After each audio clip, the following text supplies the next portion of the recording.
This morning, we're going to talk about forgiveness.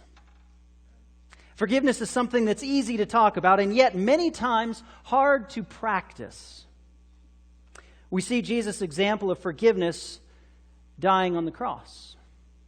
As they're nailing him into the cross and standing the cross up, Jesus says, "Father, forgive them." We've heard the story. We see Jesus teaching about forgiveness, and we talk about those teachings often. We encourage one another to forgive others on a regular basis. But when we are the one needing to extend forgiveness, that's a different story, because now it's personal. The religious leaders of Jesus' day were always trying to corner him. The Sadducees, on one particular occasion, came to Jesus and they asked him a particular question, and they thought, aha, we've got him trapped. Jesus gave a very wise answer, of course, and they felt a little foolish, kind of like a dog running away with their tail tucked between their legs. The Pharisees just happened to be there, the opposition, and they said, aha, the Sadducees look foolish. Let us show how good we are. And so they turned to Jesus and they asked him a question. They said, "Jesus, which of the 10 commandments is the most important?" What's he going to say?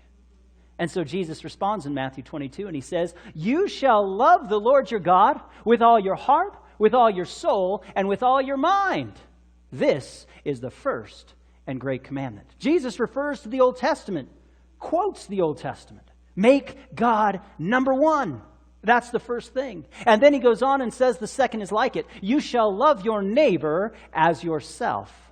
On these 2 commandments hang all the law and the prophets. So Jesus refers to the 10 commandments. He really does. The first 4 of those commandments are our relationship to God. Jesus said, "You shall love the Lord your God and make him first." There it is, the first 4. Then Jesus says the second is like it. You shall treat your neighbor as yourself. That's the last 6. Jesus refers specifically to the 10 commandments. And the greatest of these is the first 4. Jesus says putting God first is the most important thing in life. He has to be first. And today we take the same position, don't we? Jesus needs to be number one in our life. God has to be first in our lives. He needs to be more important than any possession, any talent, any gift, even any person. Jesus talks about the loving one another, the last 6 of the commandments. He says our priorities must be straight. Jesus points out that God must be first and man must be second. And so we seek to pattern our lives after Jesus, don't we? That's who we seek to emulate. And unfortunately, as sinners, we fail. Much more often than we would like in most cases. So we go back to ask God for forgiveness. However, we read in our passage today, Matthew 5:23, that if we are coming to ask God for forgiveness and we remember someone who we need to forgive, our relationship to man comes first. Now you might say, no, wait a second, you're talking out of both sides of your mouth, Pastor. You said God first, then man. Well, in this case, it's reversed. Man needs to come first. When it comes to forgiveness, man needs to come first. Jesus told a parable. A parable is a story with a point. And so Jesus, upon one of these teaching occasions, he's talking about a particular situation. There's a king who decides that it's time to make all the accounts right. And so he begins to look down the registry of the loans and the debts that are outstanding. And as he's looking through the list, up comes a particular debt of 10,000 talents. Now, 10,000 talents is enough to employ 10,000 workers for 18 years. Just to help you wrap your mind around what that might look like today, it's to the tune of $100 million. No surprise the king wanted to call this debt in. And so he calls the man and he says, "Here's your debt. I need you to pay up." And the man says, oh, king, I can't do it. I don't have that money right now. And the king says, well, then you and your family are all going to be sold. All your possessions are going to be sold. And I'm going to do whatever I have to get my money back. And the man falls before the king and says, King, please have mercy on me. Just wait a little bit. Give me some time. I'll get it all back to you. It seems like an overwhelming debt. I mean, after all, if you were to be asked to pay $100 million, could you do it? If you could, I'd like to talk with you after the service. This man had an insurmountable debt, a debt he could not pay, and he fell before the king and said, please, have mercy on me. The Bible doesn't tell us what happened, but for some reason the king did have mercy on this man. The king was moved for some reason, and he said, okay, I'm going to wipe out that debt. $100 million gone just like that. Wow. What a celebration leaving that room before the king, right? I mean, that guy must have felt really good. Well, Jesus goes on with the story and says that this man leaves the presence of the king, and he goes out and he comes across a man that owes him 100 denarii. Now, this is enough to pay one worker for 100 days. Denarii is a day's wages. And so this particular man owes the man that's just been forgiven this great debt a rough equivalent of about $20,000. Now, that's nothing in comparison to $100 million, but $20,000 still isn't pocket change for most of us. And this man comes to the man that owes him $20,000. He says, hey, you need to pay me back. You need to do it now. And the guy says, well, I don't have the money right now. Just give me a little bit of time. I'll go and I'll get the money and I'll bring it back to you. I'll earn the money. I'll figure out a way to get it. The first man says, no. You need to pay me now, and if you don't pay me, you're going to go to jail, your family's going to go to jail, I'm going to sell all your stuff so I can get my money back. The man says, please, just have mercy on me, give me a little bit of time. And the man says, no way, and he throws him in jail. As you can imagine, the story gets back to the king. The king who just wiped out a $100 million debt. Do you think the king was happy about that? No way. No way, I just wiped out this huge debt, and you're quibbling over pennies? What is your problem? And so the king takes the man and throws him in jail. Jesus told this story to make a point. But what's it have to do with you and I? It has a lot to do with us, you see, because Jesus is that king. You and I are the men that have to pay back that $100 million. And I don't know about you, but I know I couldn't pay that back in my lifetime. Forget, give me an extra month. It is an insurmountable debt. And that's what you and I owe to Jesus. Romans 6:23 tells us that our sin, the consequence of our sin is eternal separation from God, eternal death. There is nothing we can do, friends, to pay that debt. Jesus is the king, and he has wiped out that debt. It's as though our $100 million debt has been wiped out. We owe zero. That's amazing. And then how do we turn and treat our brothers and sisters? How do we treat those who sin against us? How do we treat them? Are we willing to forgive them no matter how heinous the crime may be? Because Jesus has forgiven you, no matter how heinous the crime has been. John writes about the importance of love in his first epistle. He talks about God's love for us. He talks about knowing God through love, seeing God through love. And then he brings it down to a practical level, which is something that I love. And he says in 1 John chapter 4, verse 20 and 21, if someone says, I love God, and hates his brother, he is a what? Liar. That's pretty strong language, friends. For he who does not love his brother whom he has seen, how can he love God whom he has not seen? And this commandment we have from him, that he who loves God must love his brother also. Pretty straightforward talk from Scripture, isn't it? How can we say we love God if we hold something against our brother or our sister? It doesn't say, if it's really bad, you can hold a grudge. If it's really bad, you don't have to forgive them. It doesn't say, well, you can be angry at them forever, just don't do anything about it. It says, how can we claim to love God if we hate our brother? Doesn't matter the crime. We can say whatever we want. Words are cheap, right? We can wear a mask. We can pretend like everything's fine. But is it? So John tells us, don't say one thing and do another. Let your actions back up your words. Follow God's commandments. Love God first. Put Him first. But love your brother a close second. Jesus was teaching His disciples to pray in the famous prayer in Matthew chapter 6. We call it the Lord's Prayer.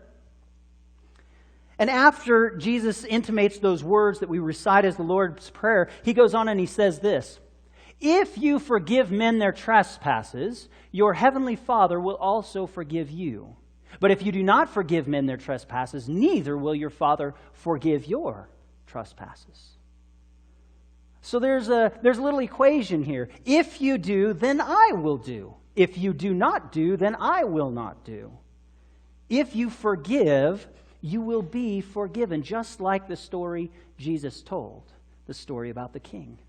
If we are unwilling to forgive those who have sinned against us, God says, you're withholding my forgiveness from you. That's pretty serious. Sometimes we don't think about it. We think, well, God's just always going to forgive me no matter what. God is always willing to forgive us. But there are times that we stand in the way. It's not that God isn't willing. It's that we have caused a problem, that we are unwilling to forgive. Giving forgiveness is spoken of as a prerequisite to receiving forgiveness. Another time, Jesus was teaching His disciples. This is not just another time of telling the same story in a different gospel. This was another event. And Jesus is teaching, and He tells His disciples in Mark chapter 11, whenever you stand praying, if you have anything against anyone, forgive him, that your Father in heaven may also forgive your trespasses. Same thing again. Jesus says in order to receive forgiveness, you must give forgiveness. If you want to be right with me, Jesus says, you need to be right with your brothers. We can't have division in the church family, in our spiritual family. We need to be right with one another. Now, that doesn't mean that we have to be chummy and want to go to everybody's events. Okay? We still have our preferences. There may be someone that I choose to love who I don't choose to associate with. See, there's a difference. If I can want their well-being, if I can want the Lord to bless them, if I can pray that the Lord will bless them, I've made a decision to love that person. I may not want to go to their party. I may not want to get a ride with them to go somewhere. I may not want to do things socially with them. But I still want God to bless them. God says we need to forgive one another, to love one another. We're called to forgive our brothers and sisters. And living out a Christ-like life is more important than practicing forms of religion. Let me say that again. Living out a Christ-like life is more important than practicing forms of religion. And maybe you say, well, wait a second, Pastor. You're not supposed to say things like that. You want us all in church, don't you? Yeah. But God sees through the facade you wear here. Being here means nothing to salvation. It's what's in here. Because you see, we're good at wearing masks. Some of you aren't doing too well today. But when somebody says, hey, how's it going? You say, oh, just fine. Now, there's a place and a time to be real and authentic.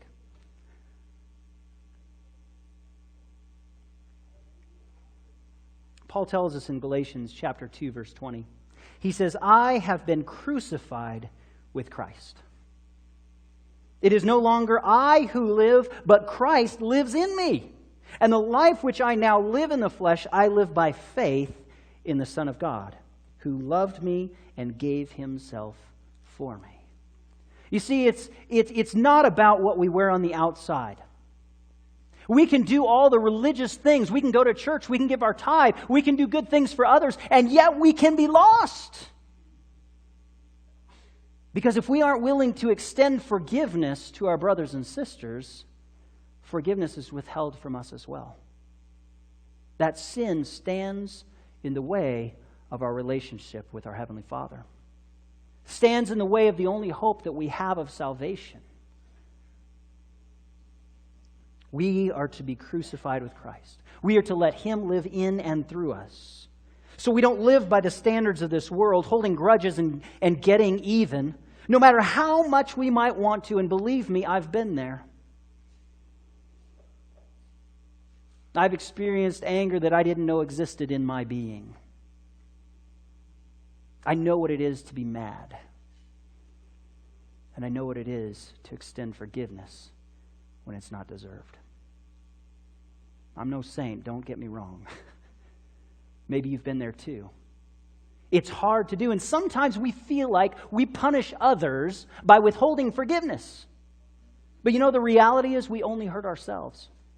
We don't hurt anybody else by withholding forgiveness. We only hurt ourselves. We hurt ourselves physically. We hurt ourselves spiritually because we've built a barricade between us and God. And we hurt ourselves more than anybody else. Paul tells the young Timothy about the days just before Jesus comes. This time not talking about the signs as Robin had referred to, but Paul says to Timothy, "For men will be lovers of themselves, lovers of money, boasters, proud, blasphemers, disobedient to parents, unthankful, unholy, unloving." And he goes on and on and on with this list of things that people will do in the last days. And then he says, "Having a form of godliness, but denying its power." Having a form of godliness, doing the right things, but denying the saving grace and the power of Jesus Christ inside. This is what it will be like in the last days. A form of godliness. We must not be like the world around us. We need to give up the right to become angry, to get even, to hold grudges, and to withhold forgiveness. Remember, Christ has forgiven you more than you could ever hope to repay. Why would you withhold from someone else? We are called not to be conformed to this world. Paul tells the Romans in Romans 12, 1 and 2. He says, "Don't be conformed to this world, but be transformed." And how?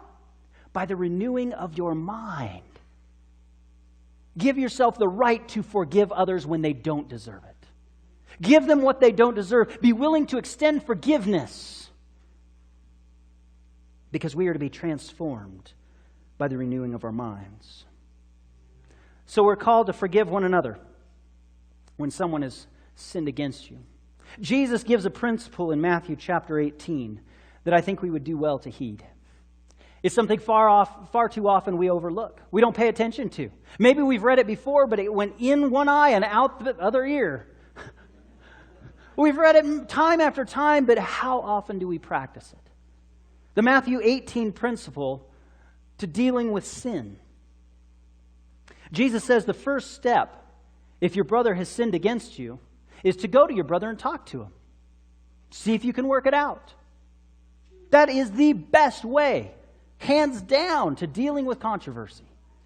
Face to face, one-on-one. But you know, we're really good at doing it a different way. You know what way I'm talking about, right? We like to find people that agree with us that that person is a bad person. They've wronged us. They've hurt our ministry, whatever it is. We sure like to get people on our side. And then we have a case. We've built a case. Now we can go blast this person for how terrible they are. But Jesus says, no, that's not the way to do it. You go one-on-one. You say, hey, there's a problem here. We've got a problem. We've got to get this figured out. Now, there are some things that we need to bring to others' attention when we've broken biblical standards. But then there are other times that we simply need to forgive someone in our hearts. Maybe something they said offended us. for whatever reason. Maybe sometimes we just need to, in our own hearts, say, Lord, help me to forgive this person. Maybe they didn't know what they said. You know, sometimes we say things meaning the very best, and we really get it wrong. And sometimes we need to extend forgiveness to people who've been offended by us. Or who have offended us, rather, because we don't know where they're coming from. Maybe it was a bad day. Maybe they didn't mean anything by what they said. Maybe just in our hearts, we need to offer forgiveness to that individual. Ellen White, one of my favorite authors, comments and says about this particular idea. Did I get it? Oh, sorry, I'm having a little... Yeah. All right. So Ellen White says about this concept of forgiving someone, about dealing with one-on-one. She says, if your sin is between you and God, you need not to bring publicity to it. Sometimes we're good at blabbing our dirty laundry, right? But confess it to God, she says. Often poor, weak mortals act very unadvisedly in the matter of confessing their sins to human beings. There's times when we have committed sin and we know we have committed sin, but there is no need to share with anybody else. Sometimes we simply need to take that matter before the Lord and say, God, please forgive me. Help me not to do this again. Help me not to act this way again. Help me not to say these things again. Help me not to think these things. Whatever it is, Lord, please forgive me. So sometimes it's a matter that we simply need to take to God. Jesus goes on in this principle, if you've taken it one-on-one and there's no resolution, bring a third party. Because you know there's wisdom in some outside perspective, right? Sometimes when we have conversations, they kind of go like this. You see, I'm talking on this level and you're talking on this level, and we're never going to intersect because we don't get it. I know what I'm talking about, you know what you're talking about, but we are not on the same page. And that third person says, oh, wait a second. Oh. Third party is a good way to do it. Bring some additional light to that conversation, and Jesus knows that. And he says, so take a third party with you. And he says, if you still can't figure it out, if the erring one still doesn't recognize their sin, how they've broken God's law, take it to the church. That's pretty serious business. Now, friends, this morning I'm not suggesting that we start an inquisition. I'm not saying that. This principle is to be used on a personal level. We need to make things right between our brothers and sisters. We need to not hold grudges. We need to do it not only for for the well-being of our church family, but for our own health. You know somebody who's got a chip on their shoulder, they've got a grudge, and they've just kind of become really bitter. And you just kind of don't like to talk to this person anymore? That bitterness, that unwillingness to extend forgiveness has rotted them from the inside out. And the Lord knows this, and he says that's why we need to extend forgiveness. We need to get beyond ourselves. We need to offer that forgiveness. If we hold grudges, eventually they will overflow, and there will be great damage.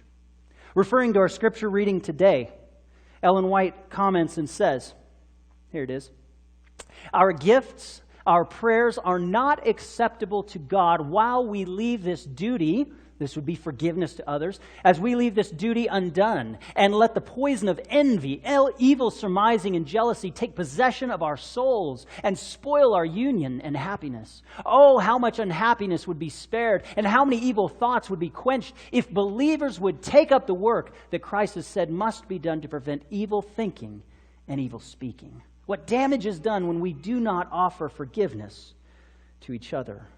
We must be right with each other to be right with God.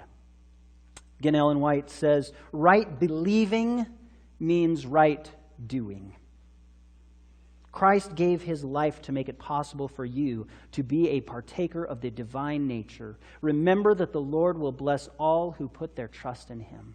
When we are willing to step aside and say, yes, this person wronged me. Yes, it hurt tremendously. And yes, I'm going to offer forgiveness to them, even though I don't want to.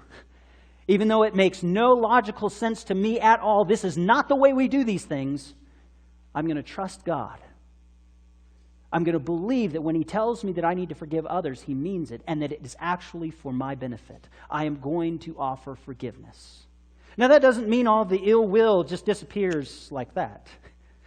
Sometimes it may take continual pleading with God to help us, but we are called to offer forgiveness to our brothers and sisters today.